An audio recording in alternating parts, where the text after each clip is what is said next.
Hey there, this is Bennett Buffoonery Incorporated. Over the past few weeks, I have read all of the Dungeon Crawler Carl books. All the ones that are out so far, at least. There are 7 of them. They are great, they're just an adventure and chaos. The premise is that Earth resources are owned by an alien company.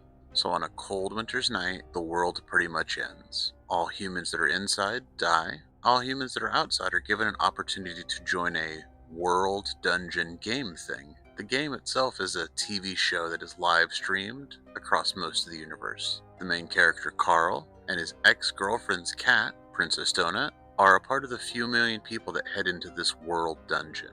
Princess Donut eats a pet biscuit and gains sentience and magical abilities. The dungeon itself is made up from reconstructed Earth resources, so it has a ton of pop culture references and retro and nerd gaming, and it feels very fun and similar to Ready Player One. The object of the dungeon is to level up, survive, and then head down to the next floor when it opens up. It is a really good mix of D&D, the Diablo video games, World of Warcraft, and Magic the Gathering.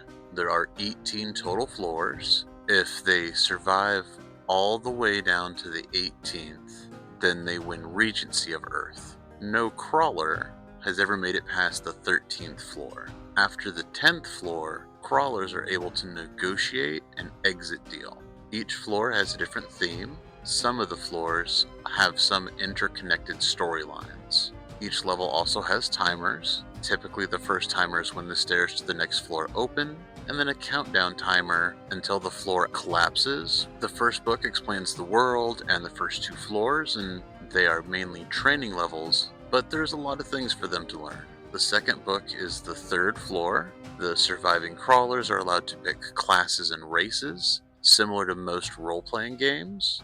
NPCs are able to give out quest lines, and the real TV show part starts here. The 3rd book is the 4th floor. The survivors have to fight through something called the Iron Tangle, and it's a maze of underground trains and subways. The 4th book is the 5th floor, and here, groups of the crawlers are put into bubbles. Each bubble is gigantic, and it has 4 zones: air, water, land, and underground. In each of those different sections, there is a castle that has a puzzle or a boss fight, and then all of those zones have to be solved or beaten for the stairs to unlock in the specific bubble. Book 5 is floor 6 and 7. The 6th floor is the hunting grounds, and that is where citizens of the universe are able to pay huge sums of money to go in and hunt the crawlers on this level. The 7th floor is a glass maze.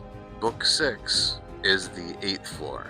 This is by far the most traumatic floor for the humans that have survived so far.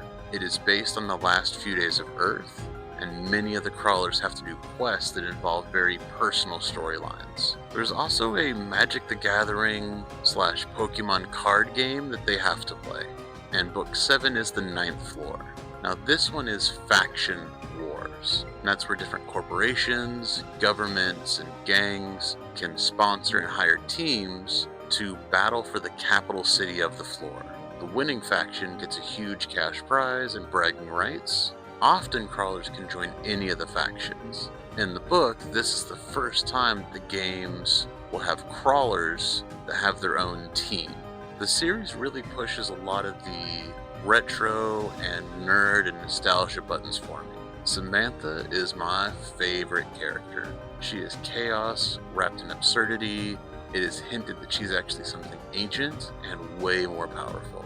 If you like Ready Player One, D&D, general nerd culture, then I recommend these books for you.